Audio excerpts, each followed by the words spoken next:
నమస్తే, welcome to our channel. నేను సిరి. Telangana Congress incharge Meenakshi Natarajan గారి ఏదైతే రాజ్యసభ నామినేషన్ ఏదైతే ఉందో మధ్యప్రదేశ్లో అక్కడ నామినేషన్ వేయడం జరిగింది. కానీ అక్కడ తిరస్కరణకి గురైంది.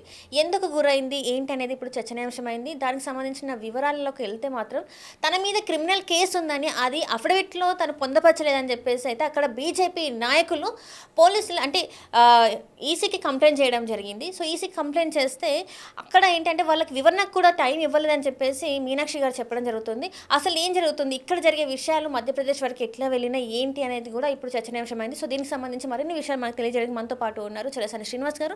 నమస్కారం సార్. నమస్కారం, అందరికీ నమస్కారం సార్. ఇప్పుడు చూసుకున్నట్టయితే మీనాక్షి నటరాజన్ గారు రాజ్యసభ సీట్ కోసం ఏంటంటే అక్కడ మధ్యప్రదేశ్లో అక్కడ నుంచి వెళ్ళి పోటీ చేయడానికి నామినేషన్ వేస్తే అక్కడ రిజెక్ట్ అయింది. ఆ రిజెక్షన్ కూడా ఎట్లా అంటే తన అఫిడవిట్లో పొందపరిచింది ఏంటంటే తన మీద కేసు ఉన్న సంగతి తను అందులో అఫిడవిట్లో పొందపరచలేదని చెప్పి బీజేపీ నాయకులు అయితే కేసు ఫైల్ చేయడం జరిగింది. దీన్ని ఎట్లా చూడాలంటారు? కేంద్ర కలెక్షన్ కమిషన్ అది ఎలక్షన్ కమిషన్, ఎందుకంటే మోడీ గారి అయిపోయింది కాబట్టి అంటున్నారు. అందుకని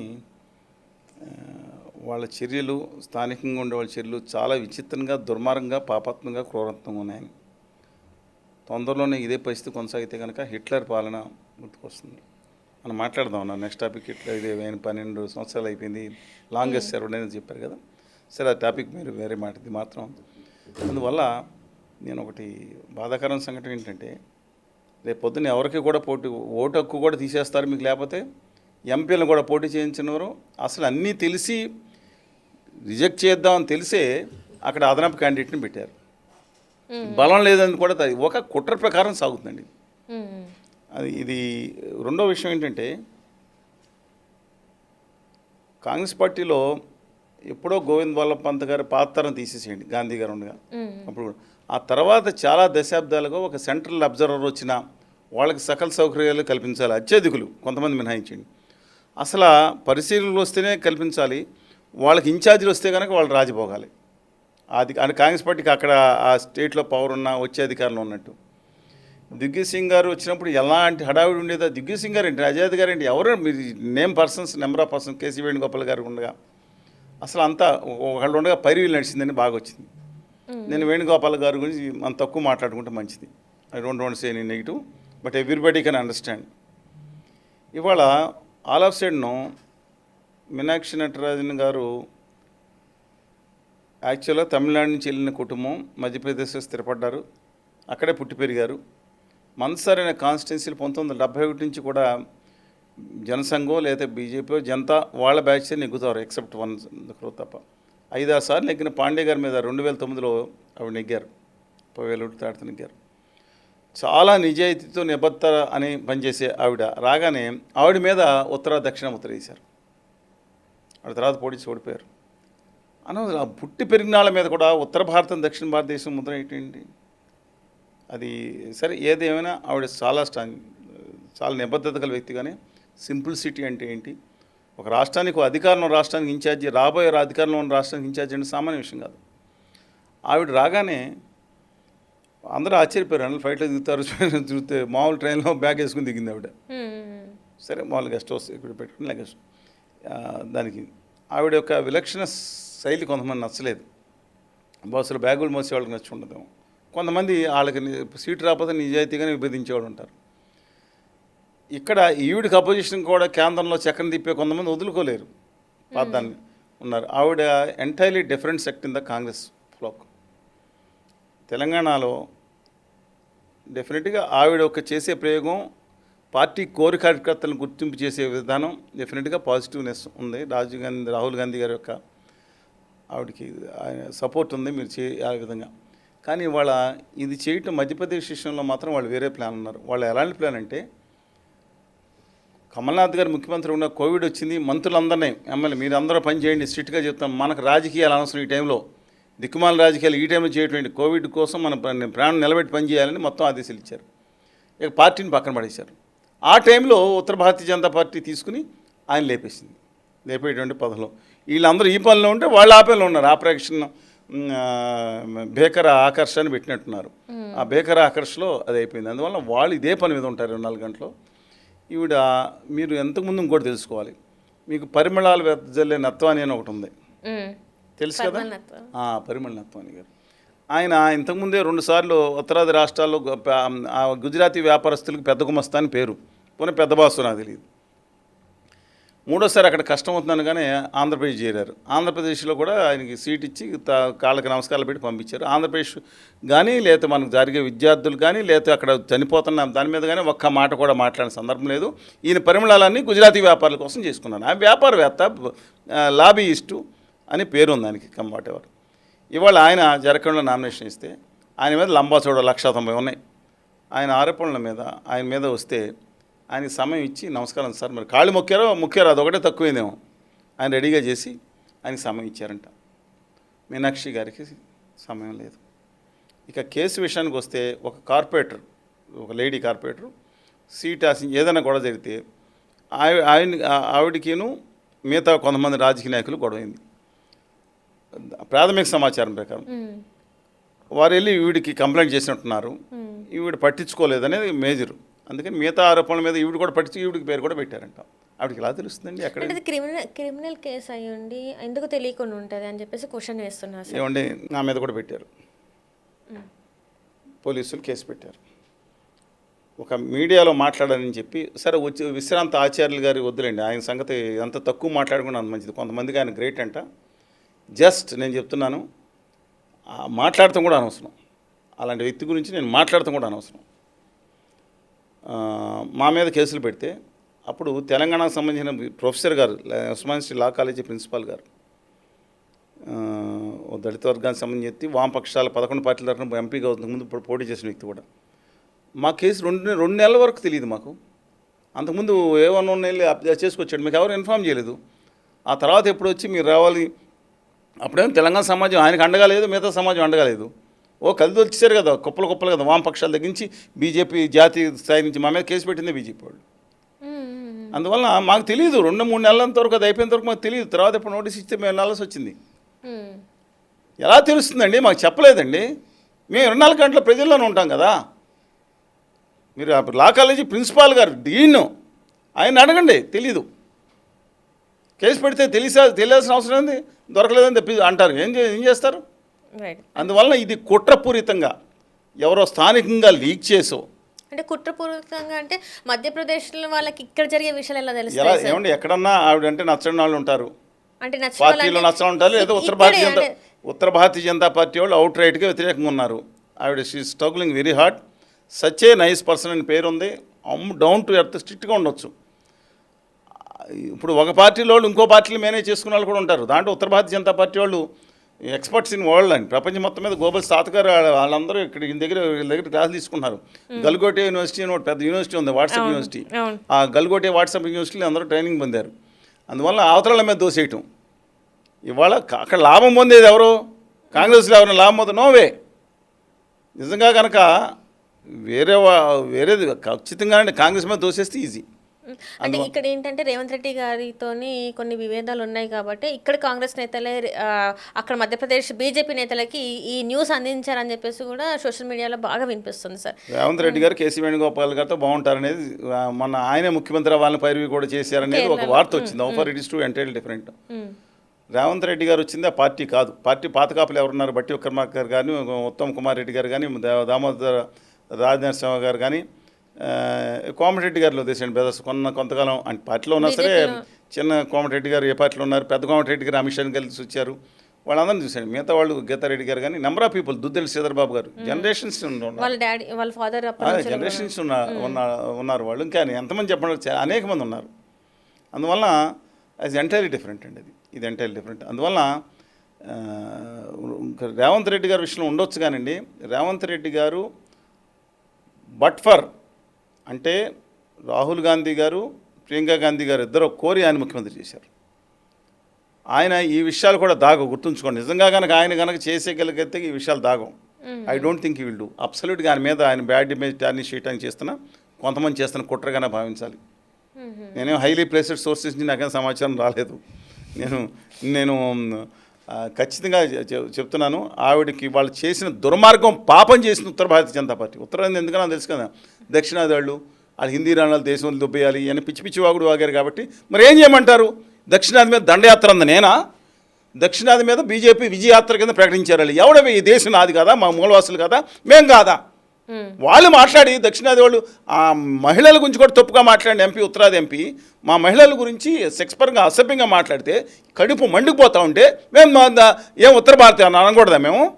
అంటే వాళ్ళకి మనోభావాలు దెబ్బతింటాయంటే వీళ్ళందరూ కూడా అండి, చాలామంది రాసుకునే వాళ్ళు వీళ్ళందరూ కూడా వాళ్ళ కుటుంబ పెద్దలు నేర్పిన సంస్కారం, వాళ్ళ తల్లిదండ్రులు నేర్పిన సంస్కారం, వాళ్ళ దేవుడు ఇచ్చిన ఆశీస్సులు, వాళ్ళ నాయకుడు ఆశీస్సుల ప్రకారం భావాల ప్రకారం కామెంట్లు పెడతారు. పూర్తిగా కామెంట్లు ఏం పెట్టినా మంచి చెడు కూడా వాళ్ళ కుటుంబ సభ్యులకి వాళ్ళ కుటుంబాలు నేర్పిన సంస్కారం చెందుతాయి. ఎందుకు చెప్తున్నా అంటే నేను అంటే మీరు అడిపోయిన దక్షిణ ఇవాళ నటరాజన్ గారు ఈ విషయంలో రేవంత్ రెడ్డి గారి విషయం వరకు అంటే నేనే ఆయన యూనియన్గా సర్టిఫికేట్ చెప్పాను కదా, ఆర్ఎన్డి వెరీ క్లోజ్ టు బట్ అవసరం లేదు. ఏ రోజున బయటపడేది జీవితాంతం ఒక నేరస్తుడిగా ముద్రపడే పార్టీ నైతికంగా ఎట్టి పరిస్థితుల్లో అలాంటి చర్యలు చేయాలనుకున్నాను. అక్కడ ఎవరైతే అక్కడ కంప్లైంట్ చేశారో వాళ్ళు మాత్రం చెప్పేది ఏంటంటే మాకు మీ కాంగ్రెస్ నేతలే ఇచ్చారు. అవునా లేదా మా మంత్రి ఇచ్చాడు, కృష్ణరెడ్డి బండి సంజయ్ గారు ఇచ్చారు, కృష్ణరెడ్డి గారు మాకు చెవిలో ఫోన్ చేసి చెప్పారని చెప్పుకుంటారా? భలే ఉన్నారండి మీరు, భలే వాళ్ళు ఎక్స్పర్ట్ టు ద ఎక్స్పర్ట్. వాళ్ళు గల్గోట యూనివర్సిటీలో పెద్ద ట్రైనింగ్ ఇన్స్టిట్యూట్ ఉంది, దాంట్లో డాక్టరేట్ ఉంది. పైకి వీళ్ళందరికీ హెడ్ ఎవరు? MA political science, all political science అని ప్రపంచంలో ఎక్కడ లేని డిగ్రీ ఒకటి ఉంది. మీ ప్రపంచ చరిత్రలో ఆస్ట్రేలియా నుంచి అంటార్కిటిక్లో కాలేజీ లేవు, కానీ మన కెనడాకి వెళ్ళినా, అటు బ్రెజిల్ నుంచి చైనా, కొరియాకి వెళ్ళినా ఆల్ పొలిటికల్ సైన్స్లో చదివిన ఒకే ఒక వ్యక్తి, ఎంఏ చేసిన వ్యక్తి ప్రపంచ చరిత్రలో ఒకే ఒక వ్యక్తి. మీరు చూడండి, MA all political science degree ఉంది. మనం గట్టిగా వివరాలు అడిగితే కోర్టు కూడా అడగొద్దని చెప్పింది. అందువల్ల అంటే ఆయనకి ఎవరు ప్రొఫెసర్ని అడిగారు, ఎవరో అంగారక గ్రహం నుంచి ఒక ఆయన డింగ్ డాంగ్, తర్వాత యురేనస్ ఇంకో గ్రహం నుంచి ఎవరో వచ్చి చెప్పారండి. అందుకని మాకు తెలియదు ఎక్కడి నుంచి వచ్చి చెప్పారు. అందుకని ఆయన యూనివర్సిటీలో చదువుకున్న వాళ్ళు చెప్పాలి తప్పితే పాపం కాంగ్రెస్ వాళ్ళు వీళ్ళు ఇంతకుముందు కుట్రలు చేశారు పక్కన పెట్టను. ఇప్పుడేమో అసలు టెన్షన్లో ఉండి ఏ రాష్ట్రం నుంచి ఏం పోతుందని చూస్తుంటే ఐ డోంట్ థింక్ సో. అది కానీ వాళ్ళ లాభం ఉంది, నిజంగా అక్కడ లాభం ఉంది కాంగ్రెస్ వాళ్ళు అంటే కాంగ్రెస్ వాళ్ళు. అక్కడ పక్కన వాళ్ళేమో జ్యోతిరాజ్ సింధియా గారి, కమల్నాథ్ గారి గొడవ ఆయన అటు వెళ్ళిపోయి అక్కడ ఇబ్బంది పడతా ఉంటే, పైగా దొంగతనంగా ఒక అడిషనల్ క్యాండిడేట్ని పెట్టుకొని డైరెక్ట్గానే పెట్టారు వాళ్ళు. ఎక్స్ట్రా క్యాండిడేట్ని పెడితే వాళ్ళు ఈయన చెప్పారు మాకు లక్ష్మణ్ గారు ఇచ్చారు సమాచారం, చెవులు ఉప్పంది ఇచ్చారంటారా? ఇంకా కాంగ్రెస్లో వాళ్ళు గొడవలు పెట్టుకుంటే ఆనందోత్సవాలతో పండుగ చేసుకునే వాళ్ళు కాబట్టి వాళ్ళు చెప్పుంటారు. మరి ఈసీ ఎందుకు పర్మిషన్ ఇవ్వలేదు అంటే ఏమండి మీ కేంద్ర ఎలక్షన్ కమిషన్ పూర్తిగా మోడీ గారి ఆధ్వర్యంలో లేదా? అసలు పాత election commission, chief election commission ఎందుకు రాజీనామా చేశారు? గంటల్లో ఎందుకు రాజీనామా చేశారు? కొత్తలను ఎందుకు అడాప్ట్ చేశారు? అసలు ఎలక్షన్ కమిషన్ నిర్ణయంలో ఇవాళ ముగ్గురు నిర్ణయం తీసుకోవాలి. గౌరవ ప్రధానమంత్రి, ప్రతిపక్ష నాయకుడు, సుప్రీంకోర్టు చీఫ్ జస్టిస్. ఎందుకంటే దేశం భవిష్యత్తు నిర్ణయించేది. సిగ్గుపడకుండా ఎందుకని దాన్ని తొలగించారు చీఫ్ జస్టిస్ ఆఫ్ ఇండియాని? ఎందుకని ఎవరికి వ్యతిరేకంగా తీసి పడేశారు? వీళ్ళు ఇష్టం అండి, వీళ్ళు తాకేది ఇష్టవంతం నడుస్తుంది దేశం మొత్తం. ఈ క్రోనిక్ క్యాపిటల్ అద్దానీ గారు, వాళ్ళిద్దరు శిష్యులు. అద్దానీ గారు అంటే గౌతమ్ అద్దానీ కాదండి, అంటే అడ్డంగా దేశాన్ని శాసించే బ్యాచ్ అని, దాష్టీకాన్ చేసే బ్యాచ్ అని అదానీ గారు అంటారు. ఆ బ్యాచ్తో ఉన్న వాళ్ళండి దేశాన్ని వాళ్ళు శాసిస్తున్నారు. ఇదన్నీ వాళ్ళతో పాటు ఇద్దరు మనుషులు. ఇది అన్ఫార్చునేట్. ఈ దేశం ఇవ్వాలన్నప్పుడు జాగ్రత్త పడపోతే రేపు పొద్దున మీ ఓట్లు ఉండవు, మీకు నెగ్గే క్యాండిడేట్లు ఉండరు. ఏమంటే మొత్తం అంతా కూడా క్రోనిక్ క్యాపిటలిస్టుల చేతిలోకి వెళ్ళిపోద్ది. ఏంటంటారు మరి ఇప్పుడు ఈ కేసులో? ఇప్పుడు పరిమళ నత్వానీ గారికి ఎందుకు అనుమతి ఇచ్చారన్నా? ఆయన కూడా వాళ్ళకి గొడవ అవుతుంది కదా, ఆయన కూడా చెక్ చేసుకోవచ్చు. ఆయన కాదు ఇంకో చోటుకి వెళ్తాడు. ఆయనకేముందండి, 29 రాష్ట్రాలు ఎక్కడికైనా అయిపోతాడు ఆయన. ఆయన క్రోనిక్ క్యాపిటలిస్టులు మించి ఇంకేముందండి వాళ్ళు అనే అవసరం కదా. కానీ న్యాయస్థానాలకు వెళ్ళాలి. న్యాయస్థానం ఈ దేశంలో న్యాయం బతుకుతుంది అనుకుంటే ఈ కొన్ని లోపాలను సరే న్యాయస్థానాల వల్లే బయట. కానీ దీంట్లో మళ్ళీ ఏం జరుగుతుందో చూడాలి. కానీ ఒకటి చెప్తాను మీకు, గౌరవనీయులు నరేంద్ర దాస్ దామోదాస్ మోడీ గారు అఫిడవిట్లో అన్ని కరెక్ట్గా వేశారా? ఆయన ముఖ్యమంత్రి అయిపోయారు, 2 ఎన్నికలు వేశారు, 3వ మంత్రి వేశారు. ఆయనకి పెళ్ళయింది కదండి. అంటే తను చిన్నప్పుడు అయింది కదా సార్. ఇప్పుడు ఆయన 1వ క్లాస్ ఉండగా 2వ క్లాస్లో విడాకులు ఇచ్చారా? అట్లా ఏం కాదు సార్. ఆయన పెద్ద మనిషి అయింది, అదే అయిన తర్వాత పెళ్ళయింది కదండి. 2-3 ఏళ్ళు సంసారం చేశారు కదా, ఆయన తెలుసు కదా. పోనే ఆయన అసలు దాన్ని ఎందుకు ఇల్లీగల్? ఇప్పుడు మా ముఖ్యమంత్రి పని తీసేస్తారా? మరి తర్వాత అయిందని తర్వాత ఎందుకు వేశారు? తర్వాత వెనకాకమని ఎందుకు వేశారు? అఫిడవిట్లో దశాబ్దాల పాటు ఎందుకు వేయలేదు? తర్వాత ఎందుకు వేశారు? నాకు క్వశ్చన్ అది. అంటే నేను తప్పు చేశాను ఆయన ఒప్పుకున్నారు, మళ్ళీ ఆయనకి పదవి నుంచి వెనక రిమూవ్మెంట్ లేదా? వీడిని తీసేస్తారు. రాహుల్ గాంధీ గారు ఏ మోడీ కా ఏగో అని మాట్లాడితే మోడీ పరివారం అంటే క్యా ఏ రావుకో క్యాగో అంటే రావులు అందరూ వేసేస్తారనమాట. ఇండియాలో ఉన్న రావులు అందరూ మా రావుల కుటుంబానికి తేడా వచ్చేసింది వేసేస్తే వాళ్ళు సరిగ్గా 2 సంవత్సరాలు శిక్ష ఇస్తే డిస్క్వాలిఫై అవుతారు. సరిగ్గా 2 సంవత్సరాలు శిక్ష వేస్తారు. వేసిన వెంటనే డిస్క్వాలిఫై చేసేస్తారు పార్లమెంట్ నుంచి. వెంటనే సామాను తట్టబుట్ట బయటపడేయమంటారు. వద్దురా బాబు నేనే పోతానంటాడు ఆయన 15 సంవత్సరాల నుంచి. ఇదా ప్రజాస్వామ్యం? వీడిని ఈనాటి ఇందిరాగాంధీ గారు సపోర్ట్ చేయలే అవసరం లేదు, ఎమర్జెన్సీ లేదు, ఇంకోటి సపోర్ట్ చేసిన అవసరం లేదు. బట్ ఇదేం ప్రజాస్వామ్యం అండి? ఇది హిట్లర్ కూడా ఇట్లా చేశాడండి. ఇది అబ్సల్యూట్ చాలా ప్రమాదకరమైన ఘటనలు జరుగుతూ ఉంటాయి. దయచేసి మీకు పార్టీ ఉంది. ఇది యోగి ఆదిత్యనాథ్ గారు భయపడ్డా అంటే నాకేం హైలీ ప్లేస్డ్ సోర్సెస్ చెప్పలేదు. డెఫినెట్గా చెప్తున్నా, గోరఖ్పూర్లో నాకు తెలిసిన సమాచారం ప్రకారం 15-20 వేల స్టూడెంట్స్ ఉన్న సమాచారం ప్రకారం, వాళ్ళు తెలిసిన ప్రకారం ఏమడిగారు? ఈ గుజరాతీ పెద్దలతో మూసుకుని కూర్చోమన్నారా ఆయన్ని? ఇవాళ కూడా ఎక్సెప్ట్ బారింగ్ సర్టెన్ విషయాలు తీసేస్తే ఆయన విషయంలో నిజాయితీకి గట్టిగా ఉండే వ్యక్తి ఇవాళ అజయ్ మోహన్ బిస్త్ గారు అనబడు యోగి ఆదిత్యనాథ్ గారు. ఆయన రాష్ట్రంలో ఆయన మూసుకుని కూర్చోమంటారా? అందుకనే సీట్లు పోయినాయి. వారణాసిలో కూడా నెగ్గారా మోడీ గారు? 30-40 వేల 55 సీట్లలో మైనస్లో వెళ్ళిపోయిన మనిషి టక్కుమని అన్ని ఆఫ్ అయిపోయినాయి. సినిమాలో చాలా చూసుంటారు. మళ్ళీ ఓపెన్ అవగానే ఆయన మెజార్టీలోకి వచ్చారు. ఇవాళ ఫైజాబాద్ అన్ని చోట్ల ఓడిపోయి ఆయన మాత్రం నెగ్గేశారు. ఇవాళ నేను ఎందుకంటే ఆయన ఆదానీ గారు అంటే గౌతమ్ ఆదానీ గారి కంపెనీని ఉత్తరప్రదేశ్లో వద్దన్నాడు. రాష్ట్ర ప్రజలు మన ఆంధ్రప్రదేశ్లాగా అడ్డంగా సంతకాలు పెట్టేసి ఎడం చేత్తు కుడి చేత్తు వీళ్ళందరూ అధికార ప్రతిపక్షాలు వీరభజన చేయలేదు అక్కడ. కమ్ వాట్ ఎవర్ అంటే నేను I'm not against BJP, I'm against chronic capitalist ఉత్తర భారతీయ జనతా పార్టీ వాళ్ళ చేతిలోకి వెళ్ళిపోయింది. అందుకని చెప్తున్నాను, బీజేపీలో విధానాలు విధానంటే మంచి చేస్తే అభినందిస్తాం. రాష్ట్రాన్ని నాశనం చేయడానికి ఆంధ్రప్రదేశ్ విభజన హోమంలో ఇవ్వకుండా కావడానికి వాళ్ళు, అందుకని సరే పక్కన పెడదాం. అది ఒకటి మాత్రం మంచిదైందండి, రాజ్యసభ సభ్యుల్లో కనీసం వైఎస్ఆర్ తెలంగాణ పార్టీ మాజీ అధ్యక్షురాలు, నేను ఈ తెలంగాణలో ఉంటాను, నాకు ఆ పక్క రాష్ట్రం సంబంధం లేదు, నేను ఇక్కడే పుట్టి ఎక్కడే పెరిగి ఎక్కడే పెళ్ళాడు ఎక్కడే పెట్టిన కన్నా నా జీవితం ఆఖరి వరకు అన్న ఆవిడికి మాత్రం సీటు ఇవ్వలేదు. అంతవరకు ఆవిడ ఏంటో పారాషూట్లో దింపి వాళ్ళ అన్నగారు ఆస్తుల మీద ఉద్యమం చేస్తూ ఉన్నారు. ఆ రాజ్యసభ సీట్లో మాత్రం ఆ విషయంలో మంచి పని చేశారండి. అందరూ అనుకున్నారు కదా సార్ తనకే వచ్చేస్తుంది ఖచ్చితంగా అని చెప్పేసి అనుకున్నారు కదా. అసలు ఆవిడకి ఆంధ్రప్రదేశ్ సంబంధం లేదు నాకు అనడానికి ఏ విధంగా ఆవిడ దింపారు? ఆవిడ జీవితం పోరాటం అంతా వాళ్ళ అన్నగారు ఆస్తుల మీద చేస్తున్నట్టు కనపడుతుంది. మిగతా ఉద్యమాలను పక్కన పెట్టేశారు. ఆవిడకి జరుగుతున్న వాటి గురించి వీటి గురించి ఆమె మాట్లాడలే అంటారా? ఏదండి అక్కడ జరుగుతున్న ఎప్పుడు జరుగుతున్నా హిజ్ మాస్టర్ వాయిస్ లాగా మాట్లాడకపోయినా ఎప్పుడు ఒక మాట ఏమో బీజేపీ కూటమిని ఒక మాట అంటారు, ఏదో బాబు జగన్ పని ఓ మాట అంటారు. మొత్తం మిగతాదంతా కాంగ్రెస్ పార్టీ ఆంధ్రరత్నం భవన్ గొప్ప స్థానంలో కూర్చుని అన్నగారు ఆస్తుల గురించి ఆ పార్టీ ఆఫీసులో మాట్లాడొచ్చా? అందులో చాలామంది ఉన్నారు. అక్కడ తులసిరెడ్డి గారు ఉన్నారు, కృపారెడ్డి గారు ఉన్నారు, మస్తానవల్లి గారు ఉన్నారు, పద్మశ్రీ గారు ఉన్నారు, ఇంకా చాలామంది నాయకులు ఉన్నారు, స్టాల్వర్ట్ ఓల్డ్ నాయకులు ఉన్నారు. ఏంటండి పొజిషన్? వీటి వెనకాల చుట్టూ తిరగాల. మన ఎన్నికలు ఏం చేశారు? వామపక్షాలను పెట్టుకుని ద్రోహం చేశారు. ఇంకా అంతకన్నా చెప్పుకోవడం అనవసరం. ఆవిడ మారాలని కోరుకుందాం. I don't have any personal. But రాష్ట్రాన్ని ఆవిడ వచ్చిన తర్వాత ప్రత్యేక హోదా విభజన హామీలను నాశనం చేసేసింది ఆవిడ. మొత్తం టాపిక్ సరే కమింగ్ మనం అనవసరం దాంట్లోకి వెళ్తాం రాజ్యసభ విషయాలు. కాబట్టి ఈ విషయంలో మాత్రం మీనాక్షి గారికి జరిగింది. ఒక దక్షిణ భారతీయులుగా ఒక ముద్ర వేసి ఆవిడ ఇలాగ ఓడించడానికి ప్రయత్నించారు ఉత్తర భారత పార్టీ. ఇప్పుడు సెకండ్ ఈ కుట్రతో పెట్టారు. నాకు తెలిసి చంద్రబాబు యజ్ఞశ్రీ చింతామణి గారు 1930లో ఉత్తరప్రదేశ్ వెళ్ళి అక్కడే లీడర్ పత్రిక వెళ్ళి ఇన్హరెంట్గా ఒకసారి అయ్యారు. కానీ ఇవాళ దక్షిణాదికి వచ్చిన వాళ్ళు మా రాష్ట్రాల్లో మంత్రులు కూడా చేస్తున్నారు. ఉత్తర భారత పెద్ద నేతలు మన రాష్ట్రాల్లో ఇప్పుడు తెలుగు జాతిలో వాళ్ళ వారసులు మంత్రులుగా ఉన్నారు. ముఖ్యమంత్రులు గారు కూడా చేశారు. ఉత్తరాది నుంచి వచ్చిన వాళ్ళు దక్షిణాదిన ముఖ్యమంత్రులు అయిపోయారు. వెళ్ళి ఇప్పుడు ఉత్తరప్రదేశ్కి వెళ్ళి ఒక సామాన్య వర్గాలను వెళ్ళి లేకపోతే వెళ్ళి అక్కడ మంత్రి అవ్వమనండి,